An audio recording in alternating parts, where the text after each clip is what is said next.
আসসালামু আলাইকুম। রব্বি ইশরাহলি সদরি ওয়া ইয়াসসিরলি আমরি ওয়াহলুল উকদাতাম মিন লিসানি ইয়াফকাহু কাওলি। আলহামদুলিল্লাহ, সমস্ত প্রশংসা মহান রাব্বুল আলামিনের জন্য এবং আমাদের প্রিয় নবী হযরত মুহাম্মদ সাল্লাল্লাহু আলাইহি ওয়াসাল্লামের উপর অসংখ্য দরুদ এবং সালাম। আজ আমি একটা হাদিস আপনাদের সামনে আলোচনা করব। হাদিসটি এসেছে সহিহ মুসলিম 725 নম্বর হাদিস। আয়েশা রাদিয়াল্লাহু তাআলা আনহু থেকে বর্ণিত, রাসূলুল্লাহ সাল্লাল্লাহু আলাইহি সাল্লাম বলেছেন যে ফজরের 2 রাকাত সুন্নত দুনিয়া এবং দুনিয়াতে যাহা কিছু রয়েছে সব কিছুর চেয়ে উত্তম। তাহলে আমরা কি জানতে পারলাম এই 2 রাকাত সুন্নতের কীরকম গুরুত্ব বা এর ফজিলত। আমরা কিন্তু কি করি, অনেকেই অবহেলা করে আমরা এই 2 রাকাত সুন্নত আদায় করি না বা আমরা মিস করে যাই। খবরদার এই কাজ করা যাবে না। আজ আমরা হাদিস থেকে জানতে পারলাম, এই হাদিসের গুরুত্ব আমরা বুঝতে পারলাম, এর মর্ম আমরা উপলব্ধি করতে পারতেছি যে কি বলা হলো, দুনিয়া এবং দুনিয়াতে যাহা কিছু রয়েছে তার সব কিছু চেয়ে উত্তম এই ফজরের 2 রাকাত সলাত। আমরা বোঝার চেষ্টা করি ফজরের সলাত খুবই গুরুত্বপূর্ণ সলাত। যে ব্যক্তি ফজরের সলাত আদায় করবে সে আল্লাহর জিম্মায় চলে গেল। একথা বোঝার চেষ্টা করুন। এখানে ফরজ সালাতের নয়, সুন্নতের কথা বলা হলো। যে ব্যক্তি 2 রাকাত সুন্নত সালাত আদায় করবে, আমরা জানি যে ফজরের সালাতের নামাজ, ফরজ নামাজের আগে 2 রাকাত সুন্নত নামাজ পড়তে হয়।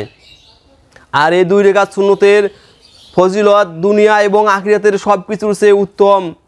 আসুন আমরা একথা বোঝার চেষ্টা করি। আপনি যদি আল্লাহর ভালোবাসা, আল্লাহর সন্তুষ্টি, আল্লাহর মহব্বত পেতে চান, আপনাকে সলাত আদায় করতে হবে। সঠিক সময়ে আপনাকে সলাত আদায় করতে হবে। কিন্তু বর্তমানে ঠান্ডার কারণে আমরা অনেকেই এই ফজরের সলাত কাজা করে ফেলি। খবরদার এই কাজ করা যাবে না। আবার অনেকে উজু করার ভয়ে পানি ঠান্ডা হওয়ার কারণে অনেকে সালাত ত্যাগ করেছে। এরকম সুযোগ সন্ধানী হলে হবে না। একথা বোঝার চেষ্টা করুন। আজ ঠান্ডা রয়েছে, আবার যখন গরম পড়বে তখন আপনি বলবেন যে না এখন নামাজ শুরু করে দিলাম, কিন্তু আপনি যে এই বাকি দিনগুলো যে সালাত আদায় করলেন না সেটা কি হবে, এটা কথা বোঝার চেষ্টা করি। আপনাকে এর হিসাব দিতে হবে। যদি আপনি এখানে অনেক হাদিসে এসেছে আবার 2 ঠান্ডার নামাজ আদায় করলে সে ব্যক্তি আল্লাহ তাআলা জান্নাতে দিয়ে দেবেন। এখানে 2 ঠান্ডার বলতে এখানে ফজরের সালাত এবং এশার সালাত বোঝানো হয়েছে।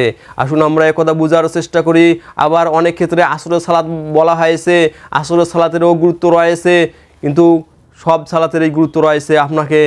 আপনাকে সময় মতন যখন যে ওয়াক্ত হবে সেই ওয়াক্ত আপনাকে নামাজ আদায় করতে হবে, সলাত আদায় করতে হবে। আসুন আমরা একথা বোঝার চেষ্টা করি। আপনাকে এমনভাবে সলাত আদায় করতে হবে যে আমি ফজর পড়েছি, জোহর পর্যন্ত হয়তো বা আমি বেঁচে থাকবো না, জোহরের সময় হলেই আপনাকে জোহরের সলাত আদায় করতে হবে। আবার আসরের সময় হয়েছে, আপনাকে আসরের সলাত আদায় করতে হবে। এমন ঈমান রাখতে হবে যে না জানি আমি কখন মৃত্যুবরণ করি, আমার যেন এই নামাজটি, আমার এই সলাতটি যেন কাজা না হয়। একথা বোঝার চেষ্টা করি। এখানে ফজরের সালাতের খুবই গুরুত্ব রয়েছে। এখানে শুধু 2 ফজরের সুন্নতের কথা বলা হলো যে দুনিয়া এবং এই দুনিয়াতে যাহা কিছু রয়েছে তার সব কিছুর চেয়ে উত্তম। আসুন আমরা একথা বোঝার চেষ্টা করি, এই হাদিসের প্রতি আমল করি এবং সবাই আমরা এই মেসেজটি সবাইকে জানিয়ে দেওয়ার চেষ্টা করব যাতে সবাই আমল করে। আপনার মাধ্যমে যদি, আপনার এই কথার মাধ্যমে যদি কোনো দিনী ভাই অথবা কোনো দিনী বোন যদি এই আমলটি করে তাহলে এর সদকা জারিয়া আপনি পেতে থাকবেন। যতদিন পর্যন্ত ওই ব্যক্তি আপনার এই কথার শুনে এই কথার মাধ্যমে যদি আমল করে এর সদকা জারিয়া এর একটা অংশ আপনি পেতেই থাকবেন। যদি আপনি মৃত্যুবরণ করেন তারপরেও আপনি এর অংশ পেতেই থাকবেন, কবর পর্যন্ত পেতে থাকবেন। এটা বন্ধ হবে না। আপনার আমলনামায় এর সওয়াব লেখাই হবে। আসুন আমরা এই কথাগুলো বোঝার চেষ্টা করি। অনেক মানুষ হিংসা করবেন না।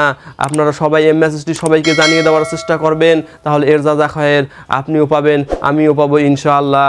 আসসালামু আলাইকুম।